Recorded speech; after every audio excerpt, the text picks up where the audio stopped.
Mari kita bersama-sama membuka Alkitab kita. Hari ini pembacaan kita saya ambil dari Kolose pasal yang kedua, ayat yang ke-16 sampai dengan pasal 3 ayat yang ke-4. Lalu kita akan melengkapi membandingkan nanti dengan Matius pasal yang ke-6, ayat 19 sampai dengan yang ke-24. Kolose pasal 2 ayat 16, judul dari perikop ini adalah carilah perkara yang di atas. Karena itu, janganlah kamu biarkan orang menghukum kamu mengenai makanan dan minuman atau mengenai hari raya bulan baru ataupun hari Sabat. Semuanya itu hanyalah bayangan dari apa yang harus datang, sedang wujudnya ialah Kristus. Janganlah kamu biarkan kemenanganmu digagalkan oleh orang yang pura-pura merendahkan diri dan beribadah kepada malaikat serta berkanjang pada penglihatan-penglihatan dan tanpa alasan membesar-besarkan diri oleh pikiran yang duniawi. Sedang ia tidak berpegang teguh kepada kepala, dari mana seluruh tubuh yang ditunjang dan diikat menjadi satu oleh urat-urat dan sendi-sendi menerima pertumbuhan ilahinya. Apabila kamu telah mati bersama-sama dengan Kristus dan bebas dari roh-roh dunia, mengapakah kamu menaklukkan dirimu pada rupa-rupa peraturan seolah-olah kamu masih hidup di dunia ini? Jangan jamah ini, jangan kecap itu, jangan sentuh ini. Semuanya itu hanya mengenai barang yang binasa oleh pemakaian dan hanya menurut perintah-perintah dan ajaran-ajaran manusia. Peraturan-peraturan ini walaupun nampaknya penuh hikmat dengan ibadah buatan sendiri seperti merendahkan diri, menyiksa diri, tidak ada gunanya selain untuk memuaskan hidup duniawi. Karena itu, kalau kamu dibangkitkan bersama-sama dengan Kristus, carilah perkara yang di atas di mana Kristus ada duduk di sebelah kanan Allah. Pikirkanlah perkara yang di atas, bukan yang di bumi, sebab kamu telah mati dan hidupmu tersembunyi bersama dengan Kristus di dalam Allah. Apabila Kristus yang adalah hidup kita menyatakan diri kelak, kamu pun akan menyatakan diri bersama dia dengan dia dalam kemuliaannya. Kita mundur sejenak dalam Matius pasal yang ke-6 ayat yang ke-19. Judulnya adalah hal mengumpulkan harta. Janganlah kamu mengumpulkan harta di bumi ngengat dan karat merusakkannya, dan pencuri membongkar serta mencurinya. Tetapi kumpulkanlah bagimu harta di sorga ngengat dan karat tidak merusakkannya, dan pencuri tidak membongkar serta mencurinya. Karena di mana hartamu berada, di situ juga hatimu berada. Mata adalah pelita tubuh. Jika matamu baik, teranglah seluruh tubuhmu. Jika matamu jahat, gelaplah seluruh tubuhmu. Jadi jika terang yang ada padamu gelap, betapa gelapnya kegelapan itu. Tak seorang pun dapat mengabdi kepada dua tuhan. Karena jika demikian, ia akan membenci yang seorang dan mengasihi yang lain, atau ia akan setia kepada seorang dan tidak mengindahkan yang lain. Kamu tidak dapat mengabdi kepada Allah dan kepada Mamon. Jemaat yang dikasihi oleh Tuhan, saya masih mengingat dulu waktu di masa kecil saya sekolah minggu, bahkan mungkin sampai saya sudah masuk sekolah teologi ya, ada khotbah-khotbah yang disampaikan oleh para pendeta ataupun hamba Tuhan. Mereka berkata bahwa ada 3 ta yang seringkali menghancurkan, merusak kehidupan anak-anak Tuhan katanya, yaitu harta, tahta, dan wanita. Saya kira ini kurang relevan kalau menurut saya ya. Kenapa? Karena seolah-olah ini hanya berlaku buat para pria. Karena di belakangnya itu tanya adalah wanita. Ya, jadi bagaimana dengan wanita? Ya, saya kira kurang relevan ya. Walaupun memang kelihatannya ada benarnya, tetapi mengesampingkan posisi wanita. Karena sekarang ini pun ada begitu banyak wanita juga mengejar apa yang menjadi harapan mereka, termasuk juga masalah seksual. Mungkin sudah menjadi viral, baru-baru ini ada satu berita yang begitu sangat menghebohkan. Ada sepasang manusia sejoli yang menikah di Sumatera, kalau nggak salah di Jambi atau Bengkulu, dan pernikahan mereka ternyata akhirnya bubar dan sampai ke pengadilan, sebab ternyata pria yang menikahi wanita itu adalah pria jadi-jadian. Kenapa pria jadi-jadian? Dia mengaku sebagai dokter, katanya lulusan Amerika, dia bekerja di rumah sakit dan lain sebagainya. Ternyata dia adalah seorang waria, wanita tetapi menunjukkan diri sebagai pria, dan itu terjadi setelah 1 tahun. Kalau boleh saya mengatakan juga wanita ini juga bodoh sekali. Kenapa? Kok sudah 1 tahun menikah baru tahu, dan itu pun tahu dari mamanya kalau suaminya itu adalah wanita pria jadi-jadian, ya. Makanya lalu ditanyakan, kenapa kok kamu bisa menikah dengan dia? Dan banyak sekali kebodohannya. Yang pertama katanya kenalnya itu di media sosial. Hati-hati, boleh bermedia sosial, tetapi kenallah terlebih dahulu keluarganya, latar belakangnya dan lain sebagainya, supaya tidak terjerumus dalam peristiwa seperti ini ataupun peristiwa-peristiwa yang lain. Bahkan dia mengatakan, ternyata selama ini nafkah yang diberikan kepada saya adalah uang yang saya berikan kepada dia, dan kemudian uang itu adalah merawat ayah saya yang sedang sakit stroke, tetapi itu juga yang dikembalikan kepada saya. Ya aneh lagi itu gitu. Ketika berada di kantor kepolisian, lalu kemudian diinterogasi, lalu si pria jadi-jadian ini disuruh buka pakaian. Setengah mati pingsan itu yang wanita itu. Ternyata suaminya itu dalam tanda petik adalah wanita. Jadi sekarang ini entah pria ataupun wanita sama saja, ya kan? Karena memang sama-sama manusia, punya keinginan, punya hawa nafsu dan lain sebagainya. Ya, tetapi saya lebih menekankan sekarang bahwa sebenarnya banyak hal yang dilakukan oleh manusia, tetapi hal yang sangat menarik dan banyak dikejar oleh manusia adalah kesenangan duniawi. Apa itu kesenangan duniawi? Nah, ini tentu banyak banget ya. Kesenangan duniawi tentu berupa mungkin bekerja, orang bisa bekerja siang dan malam, lupa dengan tanggung jawab yang lain, lupa dengan kewajiban-kewajiban yang lain, baik mungkin dalam keluarga, terhadap anak-anak, terhadap masyarakat, terutama juga kepada Tuhan.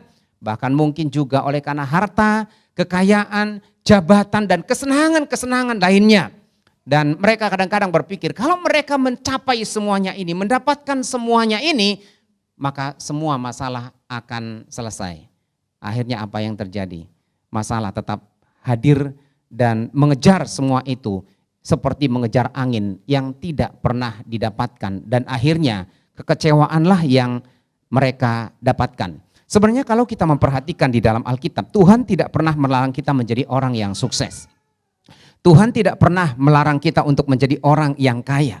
Tuhan juga tidak pernah melarang kita untuk memiliki kekuasaan dalam konteks yang benar, dan Tuhan juga tidak melarang kita menjadi seorang yang populer di bawah kolong langit ini. Tuhan tidak pernah melarang. Tetapi bagaimana kita menyikapi, bagaimana kita bersikap dalam menghadapi setiap apa yang dikejar oleh manusia ini yang berupa kesenangan itu. Apakah kesenangan itu yang menjadi tujuan kehidupan kita, ataukah itu kita pergunakan untuk menjadi alat dan kemuliaan bagi nama Tuhan. Nah, sehubungan dengan tema kita pada saat ini, memang Tuhan menginginkan hidup kita tentu tenang. Tuhan menginginkan hidup kita berbahagia, itu sebabnya Tuhan mengajarkan tentang kebahagiaan. Tetapi ketika kita masuk ke dalam mencari perkara-perkara yang di atas, maka kita berada di dalam satu level yang lebih tinggi dari apa yang ditawarkan oleh dunia ini berupa kesenangan, karena memang apa yang kita kejar itu adalah sesuatu yang tidak akan pernah lekang oleh waktu dan tidak akan pernah habis oleh situasi ataupun keadaan. Kalau kita kembali kepada pembacaan kita di dalam kitab Kolose ini, maka dalam ayat yang ke-16 Rasul Paulus berkata, karena itu, kalau berbicara tentang karena itu, maka ada sebab akibat. Sebab Rasul Paulus memang membicarakan dalam pasal-pasal sebelumnya tentang keutamaan Kristus, pelayanan dan perintahan Paulus, bahkan bagaimana Kristus hidup di dalam kehidupan kita dan kita hidup di dalam kepenuhan Kristus. Oleh karena Kristus sudah menyelamatkan kita, menjadikan kita sebagai anak-anaknya, dan kita beroleh kehidupan yang kekal, maka Rasul Paulus mengatakan karena itu, ya, ada hubungannya dengan ayat-ayat sebelumnya. Janganlah kamu, dikatakan, membiarkan orang menghukum kamu. Kenapa begitu? Karena ternyata di tengah-tengah jemaat Kolose pada waktu itu ada pengaruh yang begitu besar dari kalangan orang-orang Kristen yang beragama Yahudi. Mereka ini mencoba untuk mempengaruhi ataupun mungkin tetap membawa tradisi-tradisi ataupun ajaran-ajaran yang melekat dalam diri mereka sejak mereka menjadi orang Yahudi. Karena kita tahu memang dalam agama Yahudi ada dua hukum. Kata yang pertama adalah di sini dikatakan kata memikirkan. Saya mencoba untuk menggali lebih dalam. Sebenarnya apa sih yang dimaksud dengan memikirkan ini? Ternyata kalau kita memperhatikan dalam ayat yang kedua ini, pikirkanlah perkara yang di atas. Lalu dalam ayat 1, carilah perkara yang di atas. Nah, berbicara tentang memikirkan, ternyata ini bukan hanya sekedar aktivitas untuk mengingat atau merenungkan sesuatu. Tetapi berbicara tentang meletakkan pikiran kita, menaruh pikiran kita, ataupun itu menjadi orientasi dalam pemikiran kita, pusat dari pemikiran kita. Jadi kok selama ini saya berpikir, pikirkanlah perkara yang di atas. Oh, ya, lalu kemudian kita memikirkan. Apakah itu hanya sebatas memikirkan? Ternyata tidak. Tetapi dalam memikirkan ini adalah kita meletakkan pikiran kita terhadap perkara-perkara yang di atas. Jadi bukan hanya sebatas memikirkan, banyak hal mungkin yang kita pikirkan sepintas, ya. Banyak hal mungkin yang kita ingat, banyak hal yang kita renungkan, tetapi kita tidak secara khusus meletakkan dan menaruh pikiran kita ada di situ. Ini saya kepingin garis bawah ya. Jadi seseorang yang memikirkan perkara di atas, memang dia merenungkan, memang dia mengingat, memang dia memikirkan, tetapi pemikirannya itu berfokus kepada pikiran yang di atas dan meletakkan pikirannya berada di tempat itu. Artinya ada satu titik di mana kita berada, bercokol di dalamnya untuk menggumuli, memikirkan, serta melakukan di dalam kehidupan kita. Ya, jadi tidak hanya sekedar lewat, tidak hanya sekedar kita pikirkan, tetapi menaruh pemikiran kita di situ. Artinya kita memusatkan perhatian kita dan fokus kita di situ. Lalu kemudian ada kata yang selaras dengan itu, di situ dikatakan mencari. Ya, kata mencari ternyata juga bukan sekedar aktivitas untuk mencari sesuatu yang hilang. Kalau misalnya mungkin yang paling gampang barangkali para orang tua ya, seringkali naruh kunci lalu kemudian nggak tahu di mana, cari di mana-mana, dibongkar di tas. Ternyata karena tasnya memang ada kantongnya 8, jadi ternyata ada di situ. Padahal sudah bolak-balik ke sana kemari, tidak ketemu begitu. Nah, itu adalah aktivitas untuk mencari ya. Ataupun mungkin barangkali ada sesuatu barang yang kita taruh beberapa waktu yang lalu, karena kita ingat itu, lalu kemudian kita cari, karena memang hilang, kita tidak temukan di mana tempatnya. Tetapi berbicara tentang mencari di sini adalah berbicara tentang apa yang terpenting dan paling penting untuk terus dikejar. Jadi yang dicari itu adalah yang terpenting dan sangat penting yang terus harus dikejar. Dan ternyata dua kata ini itu berbentuk imperatif yang harus terus menerus. Maka kalau kita melihat di sini, carilah, itu tidak berhenti sampai di situ, pikirkanlah, dan ini adalah aktivitas ataupun pekerjaan ataupun tindakan yang terus menerus kita lakukan. Jadi sekali lagi saya mau katakan bahwa ini bukan tindakan sepintas atau sesaat atau mungkin hanya momen tertentu, tetapi akan berkesinambungan secara terus-menerus di mana kita meletakkan pikiran kita dan terus mencari sesuatu yang sangat penting dalam hidup kita.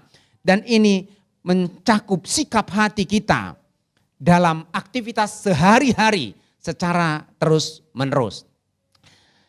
Dan rasanya memang itu tidak mudah, tidak gampang, karena kita disibukkan dengan berbagai macam kesenangan, tujuan hidup, ataupun mungkin cita-cita, ataupun mungkin hal-hal yang lain yang berkaitan dengan kehidupan kita. Bisa juga tentang masalah, bisa tentang pergumulan, atau sesuatu yang kita inginkan dalam kehidupan kita. Sehingga sulit bagi kita untuk meletakkan, menaruh pikiran kita di situ, lalu kemudian kita mengejar itu menjadi bagian yang penting sehari-hari dalam kehidupan kita. Rasanya sulit ya Bapak Ibu ya. Apalagi kalau kita misalnya sedang mengalami satu tekanan hidup, masalah, ataupun pergumulan. Dan pergumulan itu rasanya begitu berat, begitu sulit, beban itu rasanya kita sudah tidak mampu lagi menghadapinya, kok terus-menerus bertubi-tubi. Tetapi Tuhan justru mengajarkan kita terus untuk meletakkan, menaruh pikiran kita kepada perkara-perkara yang di atas. Apa yang dimaksud dengan perkara yang di atas? Paulus memberikan keterangan bahwa perkara-perkara yang di atas itu, di mana dia berkata di sini bahwa karena itu, kalau kamu dibangkitkan bersama dengan Kristus, carilah perkara yang di atas. Ditegaskan di sini dikatakan kembali, di mana Kristus ada, duduk di sebelah kanan Allah. Ada dua hal yang perlu kita perhatikan di sini. Yang pertama adalah di mana Kristus ada, itu berarti tempat, berbicara tentang tempat ataupun satu lokasi ataupun satu titik yang bisa didiami. Itu artinya bisa berkaitan dengan tahta ataupun kerajaan sorga. Karena di mana Kristus ada, ya, itu berarti mencakup tempat. Tetapi bukan hanya mencakup tempat, tetapi ini juga berbicara tentang duduk di sebelah kanan Allah, berbicara tentang otoritas dan kekuasaan dan pengaruh dari Kristus. Jadi dalam hal ini, perkara-perkara di atas itu berbicara tentang kehidupan Kristus di mana ia tinggal, tetapi juga kekuasaan dan otoritas Kristus yang menentukan kehidupan kita, yang mengatur kehidupan kita, dan itulah sebenarnya fokus yang perlu kita pikirkan, ya. Jadi Tuhan menginginkan kita supaya kita menaruh pikiran kita kepada Kristus yang duduk di sebelah kanan Allah, di mana dia punya tempat di sorga, kekuasaan di sana, pengaruh di sana, otoritas di sana. Seringkali kan yang kita pikirkan memang ini sederhana sekali, ya. Walaupun kadang-kadang akhirnya tidak seimbang, tidak balance. Yang kita pikirkan adalah sorga. Orang menjadi orang Kristen itu sorga yang dipikirkan. Pokoknya sudah masuk sorga. Makanya banyak komen-komen di YouTube mengatakan gini, ini Pak Pendeta ngomong terus ya supaya rajin ke gereja, baca firman Tuhan, baca Alkitab. Supaya ngapain? Toh juga kita sudah diselamatkan kok, toh kita sudah masuk sorga, ngapain repot-repot? Itu orang Kristen. Banyak yang seperti itu. Yang begitu dangkal pemahaman mereka. Sehingga mereka hanya mementingkan diri sendiri. Dan mereka mendapat kerajaan sorga sudah cukup. Tetapi kemudian di sini dikatakan dalam otoritas Allah. Otoritas Allah ini pun digunakan hanya untuk kepentingan pribadi. Ya, untuk kesenangan dunia mereka. Apakah itu untuk mencapai tujuan mereka, harapan mereka, mimpi mereka. Tetapi bukan itu yang dikehendaki oleh Allah. Tetapi berbicara tentang kehidupan Kristus yang kita pikirkan. Dan otoritasnya bahwa dialah yang mempunyai segala sesuatu. Dialah yang menentukan segala sesuatu. Kaya, miskin, apapun itu. Tuhan yang menentukan walaupun memang ada andil dalam kehidupan kita. Artinya bahwa ada tanggung jawab yang harus kita lakukan. Lalu yang menjadi pertanyaan berikutnya adalah, nah tadi di sini dikatakan bahwa bukan yang di bumi. Apa yang di bumi? Yang di bumi ini adalah yang bersifat fana, yang bersifat sementara, yang akan gampang hilang, gampang sirna. Bapak Ibu dan Saudara kekasih dalam Tuhan.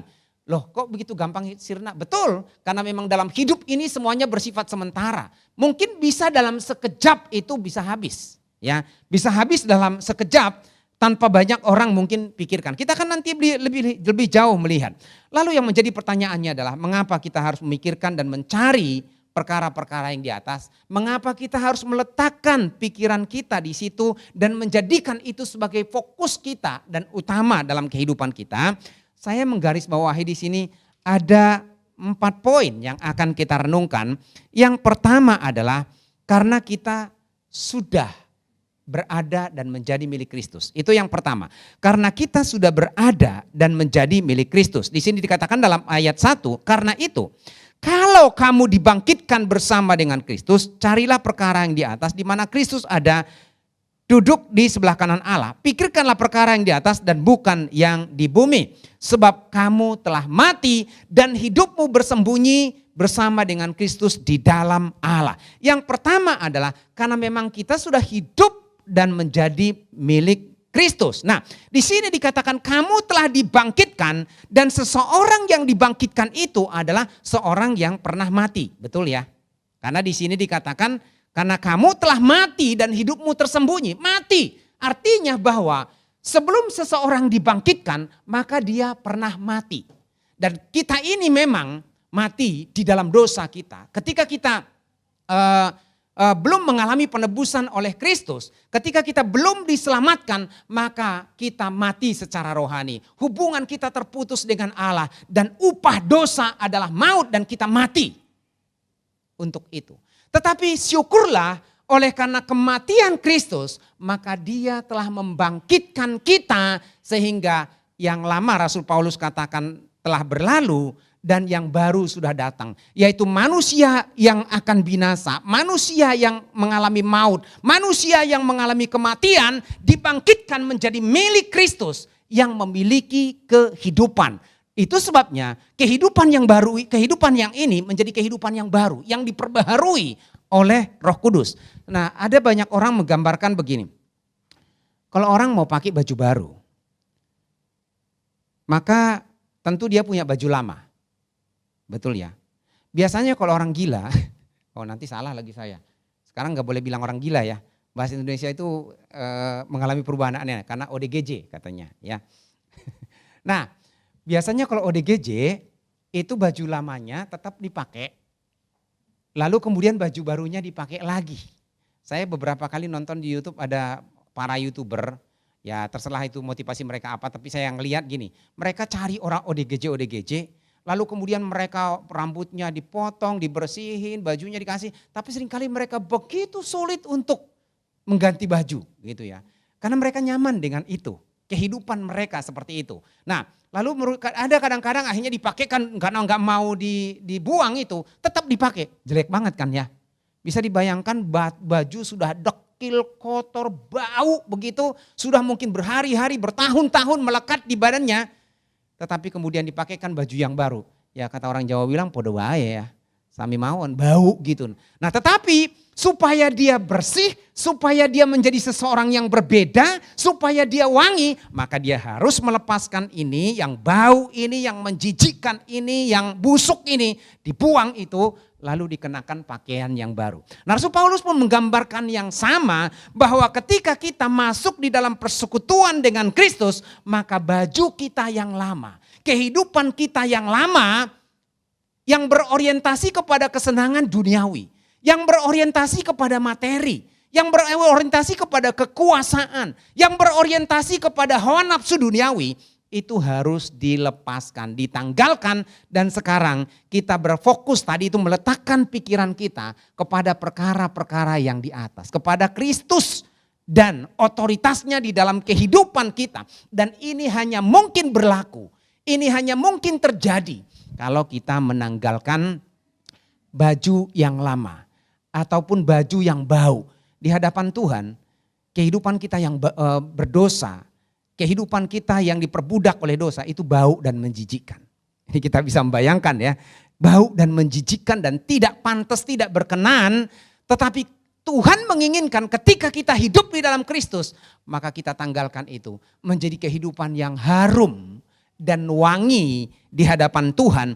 Karena Kristus telah menguduskan kita, maka hidup kita ini mati untuk dosa. Kalau tadi mati karena dosa, sekarang mati untuk dosa dan hidup untuk Kristus. Makanya Rasul Paulus mengatakan, hidupku bukannya aku lagi, melainkan Kristus yang hidup di dalam aku.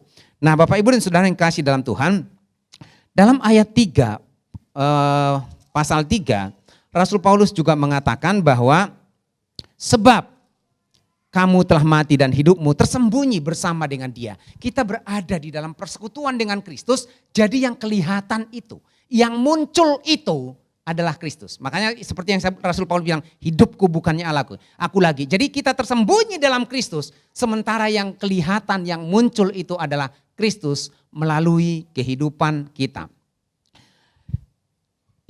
Kemudian yang kedua, kenapa kita harus mencari perkara-perkara yang di atas? Karena apa yang di bumi ini semua akan lenyap.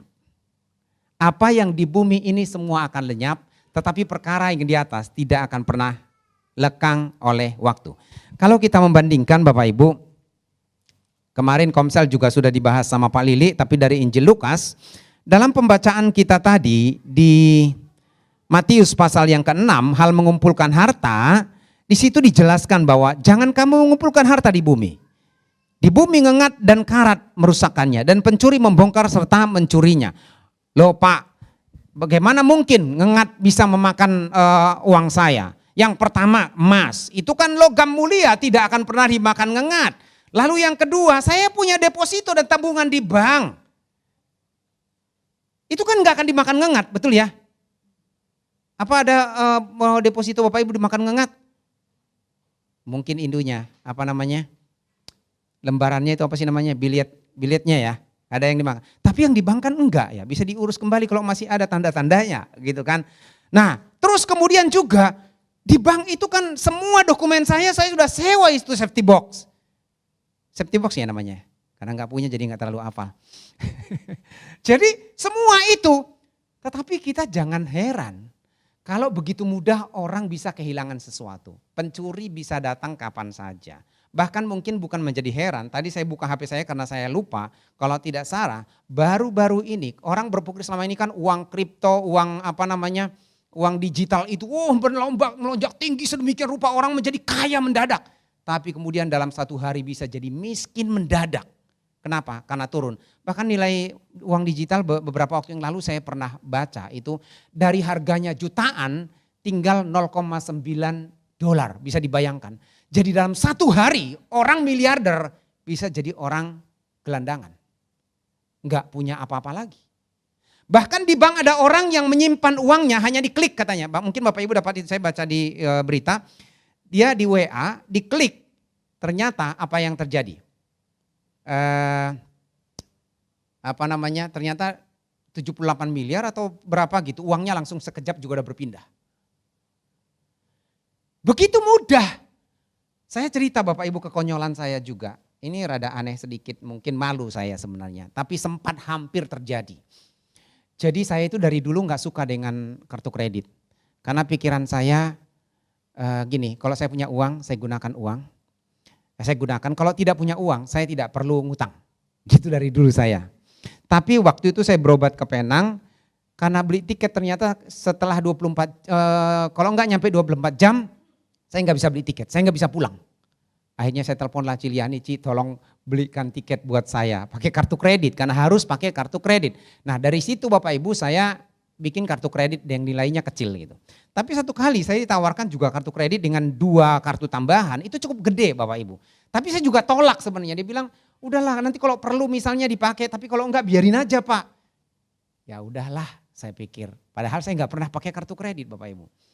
Nah biasanya berhubungan dengan kartu kredit ini dengan bank BUMN yang cukup terkenal, itu selalu melalui SMS dan judulnya sama bank tersebut. Nah satu kali saya ditawarkan SMS ini dari situ, dari sumber yang sama. Berbal-bal dan macam-macam ada penawaran. Terus kemudian saya lagi nyetir Bapak Ibu. Enggak tahu gimana, tanpa sadar tiba-tiba Bapak Ibu ada SMS. Ada transaksi 48 juta di Lazada. Saya kaget Bapak Ibu. Langsung saya telepon bank, saya bilang tolong ditutup gitu. Lalu kemudian mereka tutup, ada lagi transaksi berapa kalau nggak salah 7,8 juta di tempat lain. Nah udah gedebak-gedebuk Bapak Ibu. Nggak sadar, padahal kan selama ini saya sudah tahu jangan pernah kasih ini, jangan pernah kasih ini gitu loh. Lalu kemudian saya ke bank, tutup semua saya bilang. Saya tanya kenapa sampai bisa terjadi, akhirnya gagal Bapak Ibu. Transaksinya gagal, saya tanya apa yang menyebabkan transaksi ini gagal. Dia bilang karena terlalu besar ngambilnya transaksi pertama 48 juta, yang kedua udah terlanjur ditutup. Aduh Tuhan terima kasih gitu.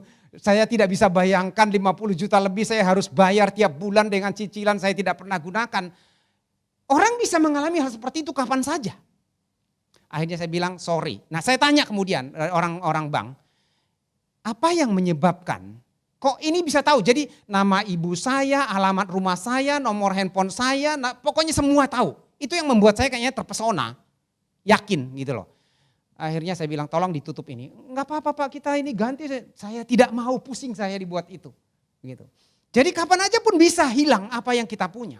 Tanpa kita sadari, tanpa kita duga, mungkin kita sedang lalai. dan lain sebagainya. Dan harta di dunia ini bisa hilang dalam sekejap. Mungkin kita berpikir, saya akan hati-hati, saya protek sedemikian rupa. Ya, tetapi tubuh kita ini pun sementara. Ketika Tuhan memanggil kita, tidak ada sesuatu pun yang kita bawa. Kecuali dalam pembicaraan kita kemarin di Permata, dikasih dititipkan pakaian satu setel. Bukan kita bawa, karena Alkitab juga mengatakan, Ayub berkata, dengan telanjang aku dilahirkan oleh ibuku. Dengan telanjang pula aku akan kembali kepadanya. Tuhan yang memberi, maka Tuhan yang mengambil. Saya tidak mengatakan Bapak Ibu jangan punya harta sekali lagi. Jangan menjadi kaya, jangan bekerja. Tidak. Tetapi bagaimana kita bersikap terhadap hal itu. Jangan kita pergunakan itu akhirnya menjadi sesuatu yang sia-sia. Karena semuanya itu akan lenyap. Kemudian yang kedua, kenapa kita tidak, yang ketiga ya. Oke, yang ketiga, kenapa kita harus mencari perkara-perkara yang di atas? Karena Alkitab mengatakan dalam pasal 6 ayat 21, di mana harta kita berada, di situ juga hati kita berada. Ya, di mana harta berada, di situ hati kita berada. Kalau harta yang terpenting buat kita adalah perkara yang di atas, Kristus, otoritasnya, kekuasaannya, kehidupannya, maka kita akan meletakkan pikiran kita di situ. Ini tadi berbicara tentang memikirkan dan carilah, ya kan, menaruh dan meletakkan. Nah, sekarang kita letakkan di mana? Apakah di atas perkara-perkara duniawi, seperti tadi kesenangan duniawi ini berupa harta, kekayaan, kekuasaan yang bisa disingkat menjadi kesenangan duniawi, tetapi ataukah kita meletakkan diri kita di dalam Kristus dan di dalam hidupnya, dalam otoritasnya. Maka kalau kita meletakkan diri kita kepada Kristus dan memikirkan itu menjadi hal yang terpenting, maka kita akan bercokol di situ.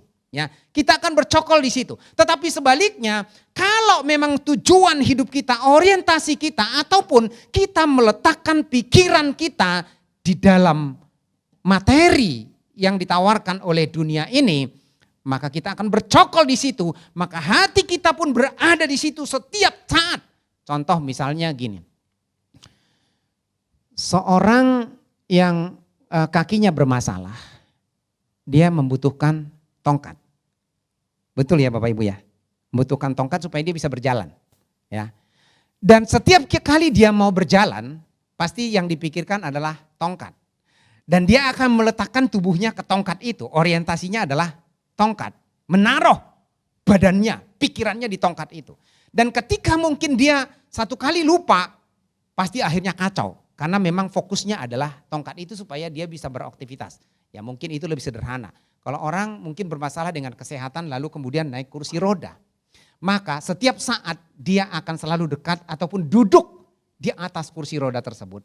Ketika dia mau mengambil makanan, ketika dia mau ke kamar mandi, ketika dia mau beraktivitas apapun, maka dia membutuhkan kursi roda tersebut.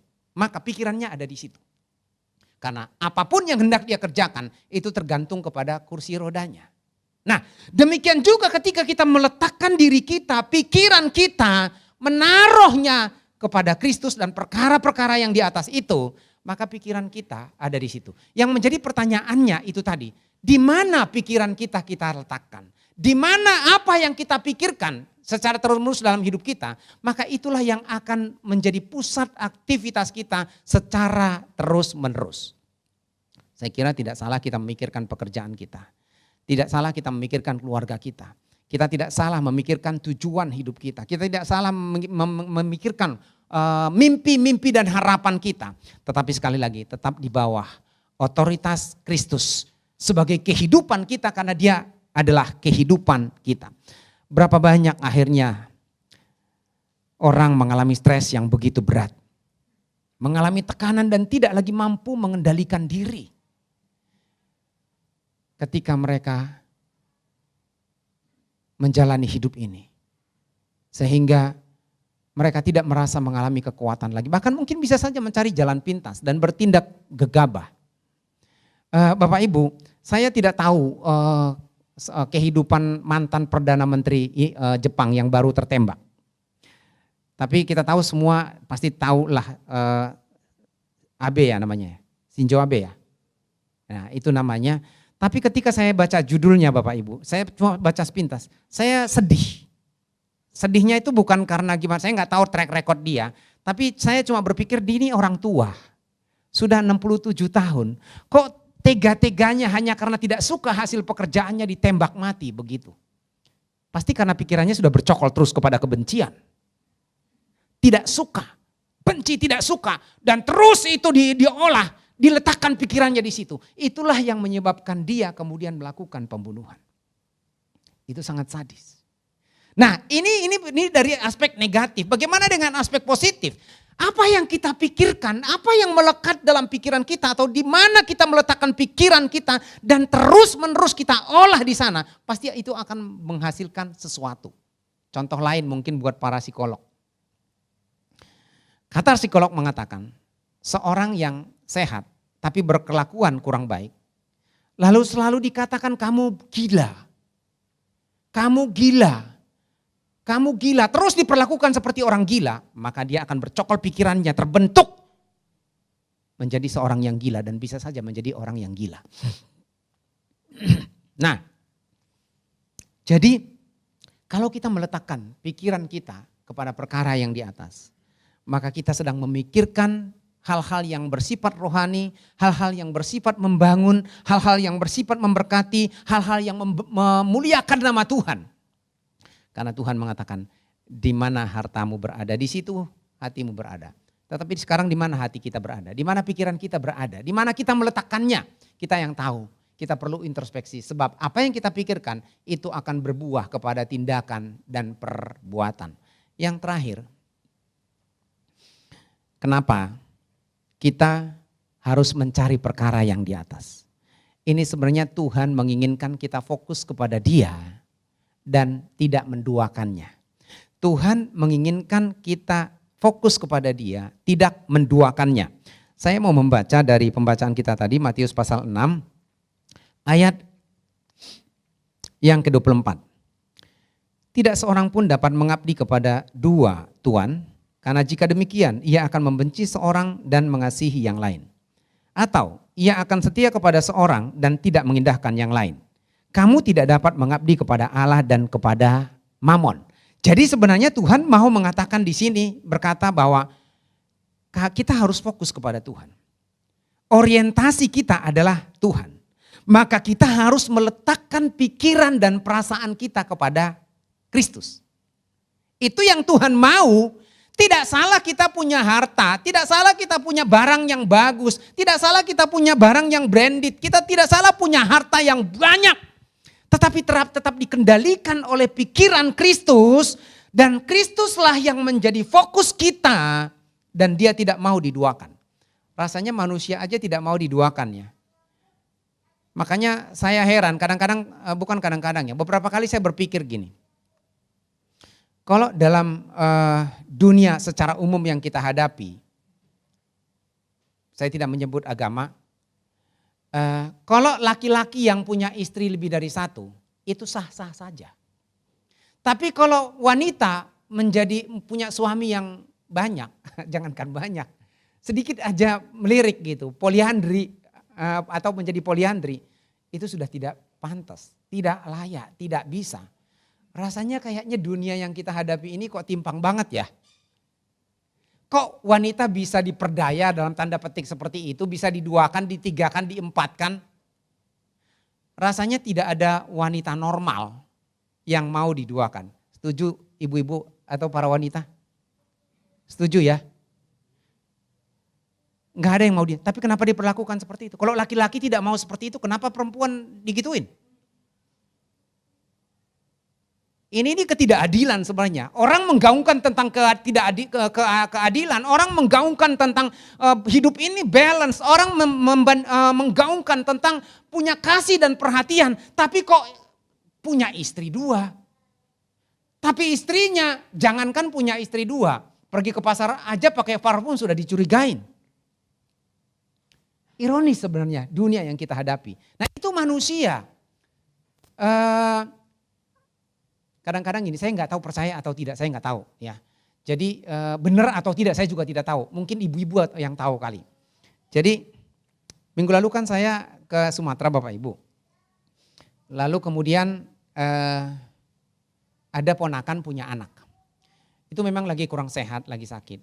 Rewel terus gitu, sakit sepanjang malam terus nangis gitu. Saya coba mau urut tapi dia nggak bisa diam, nangis terus. Lalu kemudian ada orang yang mengaitkan begini. Iya, karena dia mau punya adik. Karena mamanya lagi mengandung 2 bulan. Saya mau tanya ibu-ibu, bener nggak sih? Kalau misalnya mau punya adik tapi kakaknya kemudian sudah tahu jadi rewel karena cemburu katanya iri. Bener nggak ibu-ibu? Bener nggak? Yang pernah punya anak 2 deh, yang punya 1 saya nggak bisa, mungkin nggak ngerasain. Siapa yang beli ibu si Mare-Mare deh? Bener nggak sih?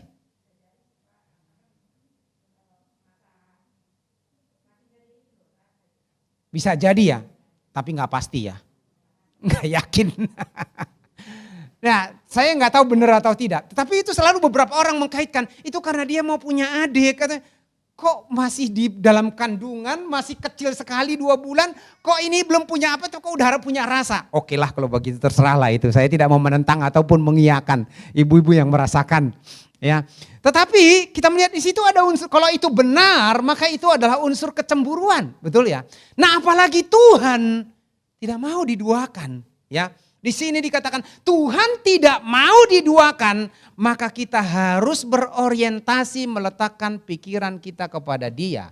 Jadi apapun yang kita punya, apapun yang kita pikirkan, apapun yang kita lakukan, selalu kita berada di dalam otoritas Kristus. Berbicara tentang perkara yang di atas, bukan hanya saya tidak membahas tentang sorga semata, tetapi kehidupan Kristus dan akibat-akibatnya dan pengaruhnya dalam kehidupan kita.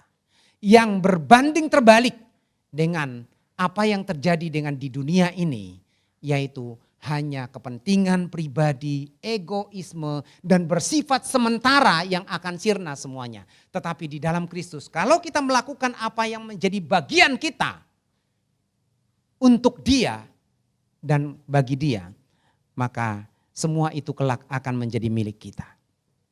Bapak, Ibu, dan saudara yang kekasih dalam Tuhan, firman Tuhan mengajar kita supaya kita tidak hanya bercokol meletakkan pikiran kita dan mencari perkara yang di bumi, tetapi kita juga mencari perkara yang di atas yang tidak akan lekang oleh waktu dan tidak akan pernah dicuri oleh pencuri sebab bersifat kekal. Tetapi bukan berarti kita melupakan tanggung jawab kita di dunia ini dan apa yang kita butuhkan. Tapi semua itu kita letakkan di bawah kehendak Tuhan.